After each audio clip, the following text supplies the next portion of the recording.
Heureuse de vous retrouver. Bienvenue à un autre épisode de Nicole Bordelot en balado.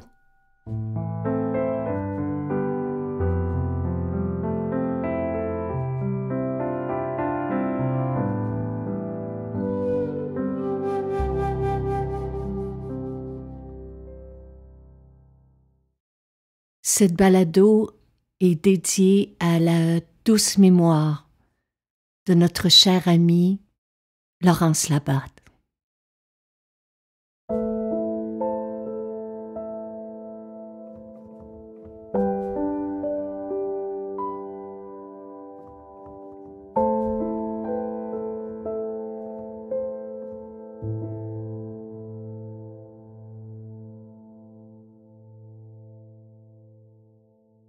Alors vous l'aurez peut-être deviné, l'amitié n'était pas le thème que nous étions supposés vous offrir cette semaine, mais les circonstances font que nous tenions à faire l'éloge de l'amitié, à faire l'éloge de nos amitiés,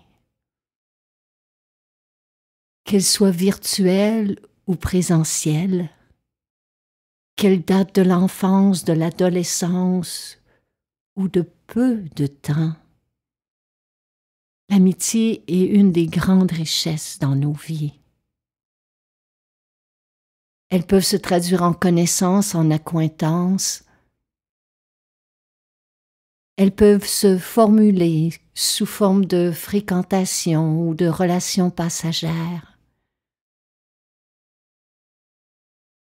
Elles peuvent se voir disparaître selon nos humeurs, durant des jours, des semaines, des mois, des heures. Mais certaines se construisent des années durant. Comme je le mentionnais, il y a ces amitiés qui datent de l'enfance, de l'adolescence, d'autres d'hier, d'avant-hier.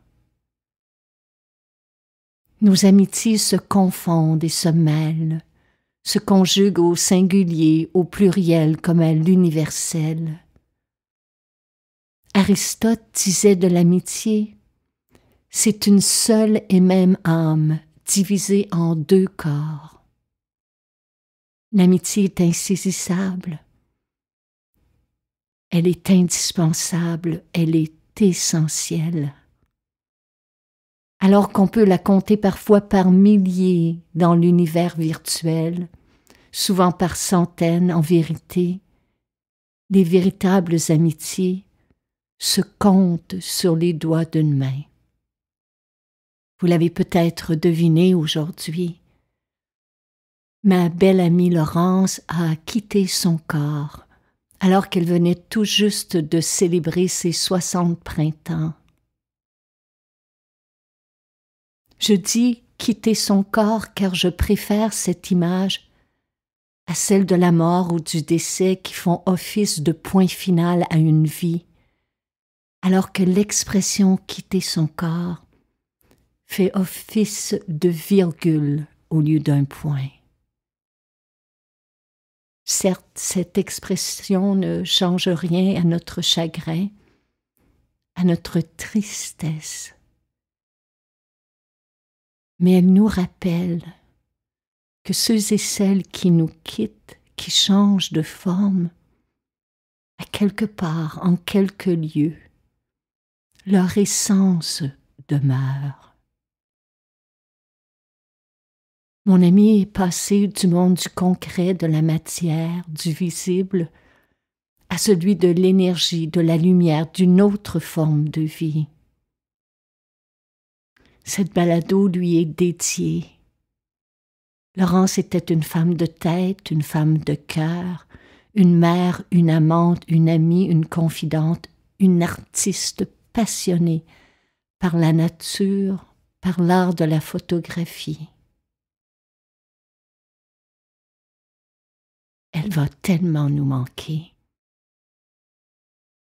Alors j'ai pensé que l'on pourrait cette semaine explorer ensemble le très beau thème de l'amitié.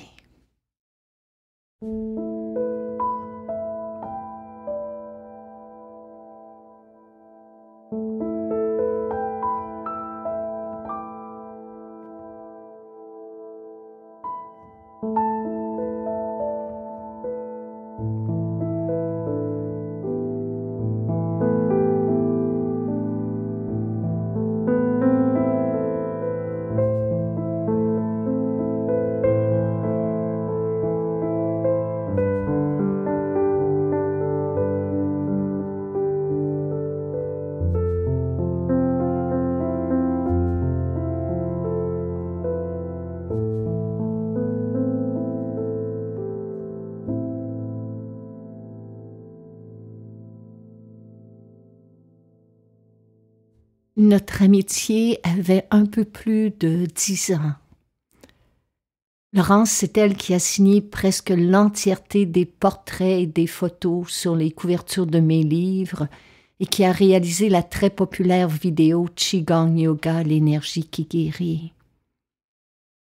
Durant la dernière décennie, nous avons partagé tant de fous rires. Nous avons partagé des doutes, des incertitudes, des larmes et même une dispute qui a duré quelques semaines. C'est cela aussi être ami, c'est survivre à nos différends. Il n'y a pas d'amitié parfaite, et en cela l'âge et le temps n'arrangent parfois rien, car tout comme en amour, il arrive que le stress, la fatigue, la routine, l'habitude, la lassitude, inévitablement peuvent user par moments une amitié. Tout comme une pandémie peut diviser ou séparer des amis. Mais survivre à nos différends, transcender nos divisions, c'est cela la base de la véritable amitié. Ce matin, en réfléchissant à ce texte, j'ai compris, peut-être pour la première fois, qu'au sein d'une amitié, on peut présupposer que l'un de nous sera un meilleur ami que l'autre à certains moments.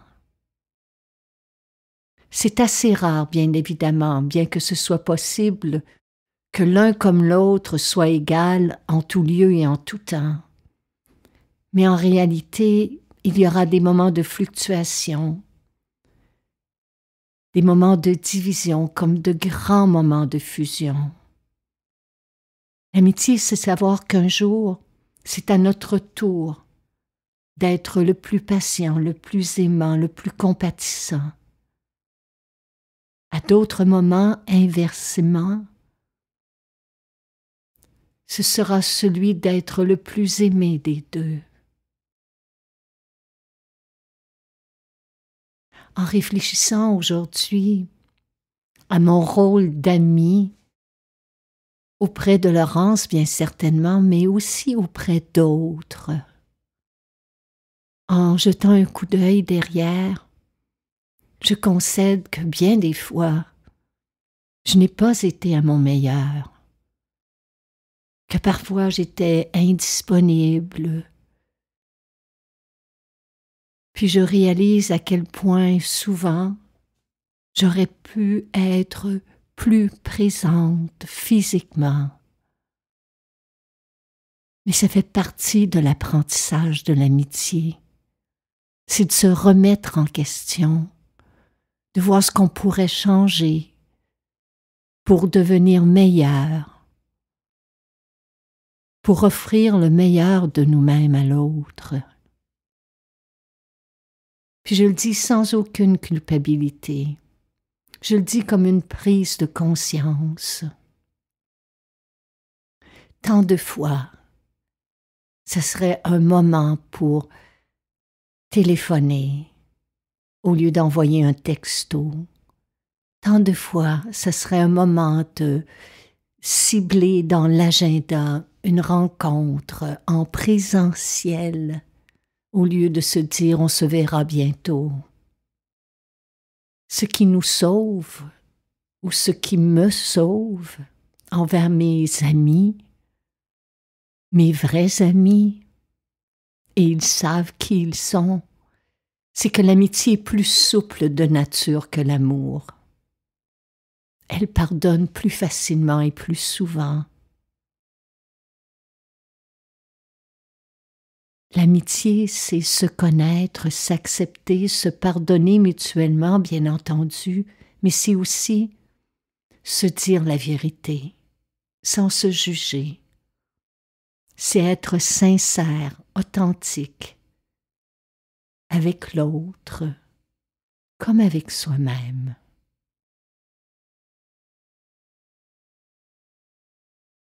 L'amitié comme l'amour sont deux états qui illuminent nos vies. Mais la flamme de l'amitié est différente du feu de l'amour, même si parfois elle lui ressemble un peu. Si elle est plus souple l'amitié que l'amour, elle est aussi plus oublieuse, entre guillemets, de nos travers. Elle nous pardonne plus facilement nos traits de caractère défaillants.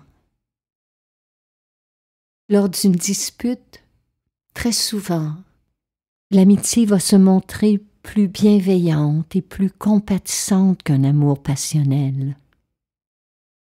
Autre différence, alors que l'amour se soucie davantage de l'avenir, de sa durée dans le temps, l'amitié, parce qu'elle ne tient pas qu'au feu de la passion, elle sait que sa flamme est plus durable et qu'une amitié peut perdurer même au-delà de la mort.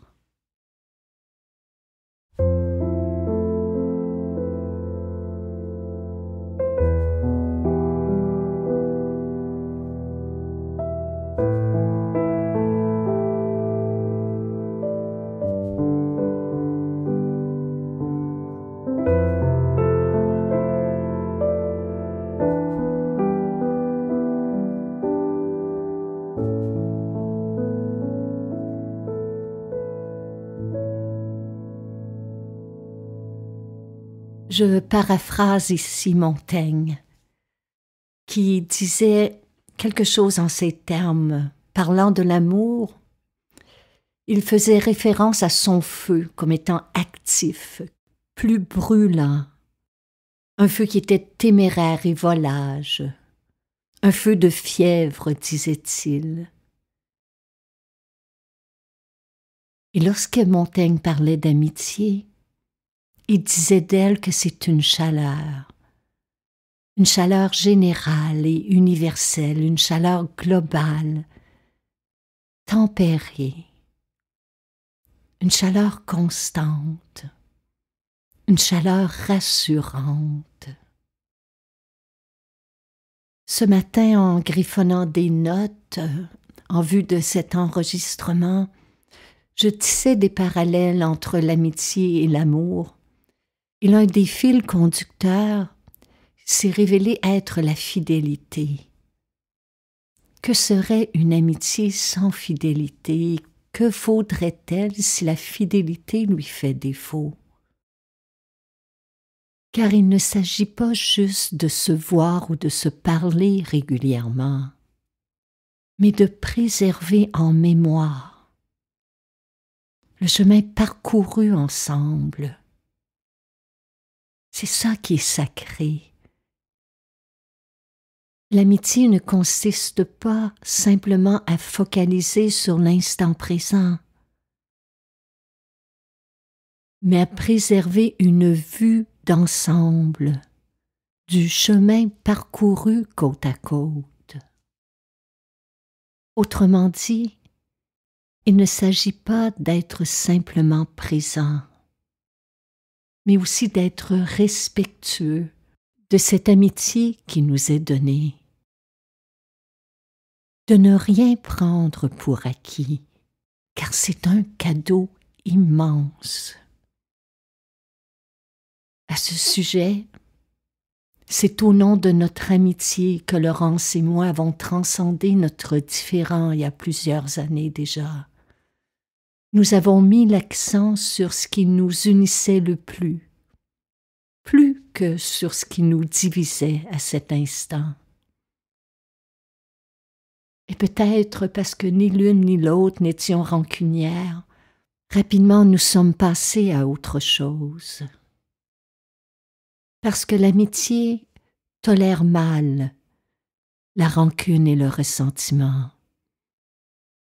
Et tout comme l'amour, l'amitié ne supporte pas les mensonges, les tromperies, l'hypocrisie.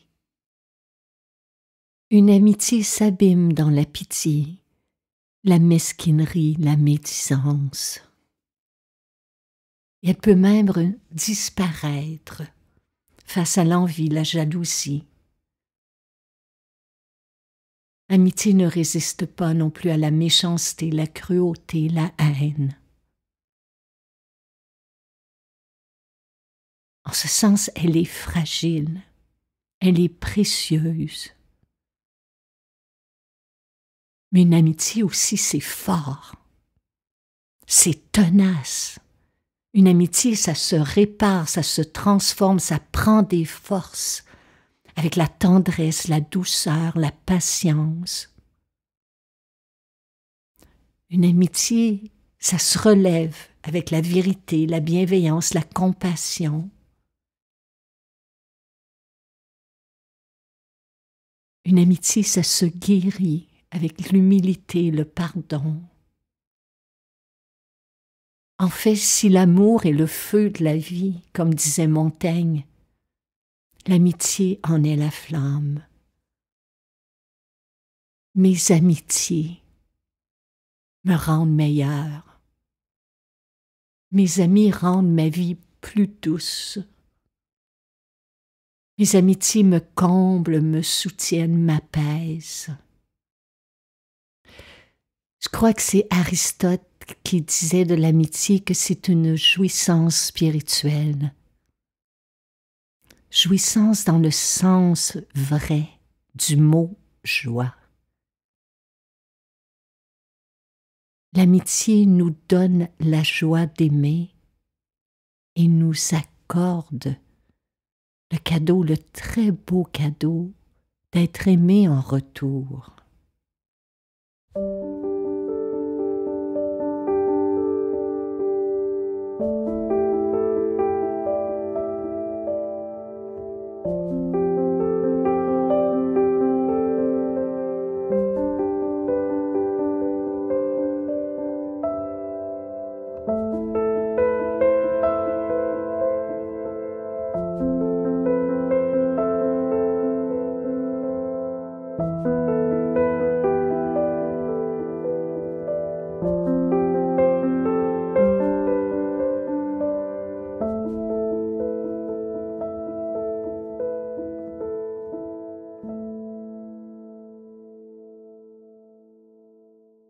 Ce matin, je suis revenue à la lecture et la méditation d'un très très beau texte sur l'amitié, signé Khalil Gibran, dans Le Prophète, où un jeune dit « Parle-nous de l'amitié ». Et il lui répondit « Votre ami est votre besoin qui a trouvé une réponse. Il est le champ que vous semez avec amour et moissonnez avec reconnaissance. Il est votre table et votre foyer. Car vous venez à lui avec votre faim et vous cherchez en lui la paix. Lorsque votre ami parle de ses pensées, vous ne craignez pas le non de votre esprit, ni ne lui refusez le oui. Et quand il est silencieux, votre cœur ne cesse d'écouter son cœur. Car en amitié, toutes les pensées, tous les désirs, toutes les attentes naissent et sont partagées sans mots, dans une joie muette. Quand vous vous séparez de votre ami, ne vous désolez pas, car ce que vous aimez en lui peut être plus clair en son absence, comme la montagne pour le randonneur est plus visible de la plaine. Et qu'il n'y ait d'autre intention dans l'amitié que l'approfondissement de l'esprit. Car l'amour qui cherche autre chose que la révélation de son propre mystère n'est pas l'amour, mais un filet jeté au loin, et ce que vous prenez est vain.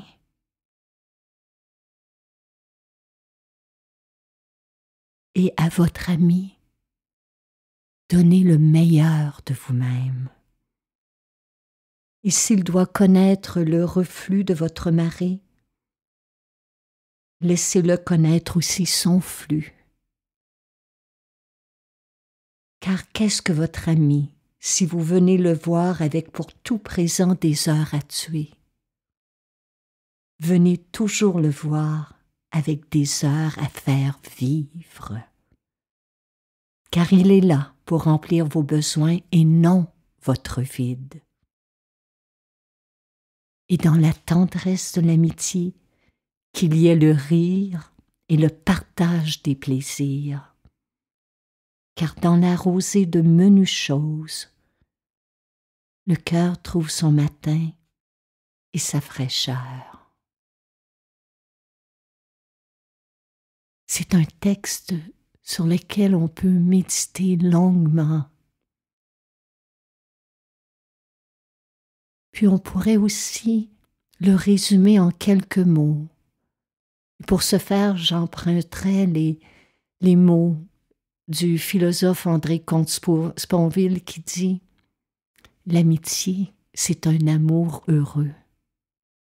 C'est à la fois un besoin et une grâce, un acte, une vertu et un bonheur. »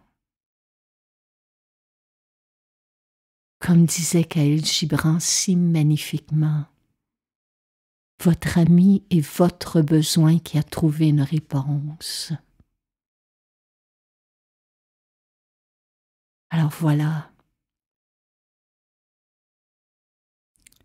j'ai peut-être trouvé une réponse à comment vivre l'absence de Laurence. Aujourd'hui, j'ai écrit et enregistré ce texte à travers mes larmes. Des larmes de chagrin d'avoir perdu ma belle amie, mais aussi des larmes de joie, de gratitude, d'infinie reconnaissance de l'avoir rencontrée, connue et aimée. Alors si le cœur vous en dit, aujourd'hui, demain ou dans les jours qui suivent, pourquoi ne pas prendre un moment pour rappeler à quelqu'un à quel point son amitié est précieuse dans votre vie?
Cette série balado vous est offerte gratuitement.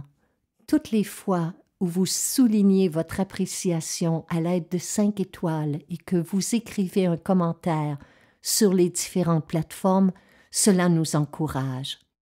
Si vous appréciez notre travail et que vous pouvez nous aider à soutenir financièrement cette création, vous pouvez faire un don.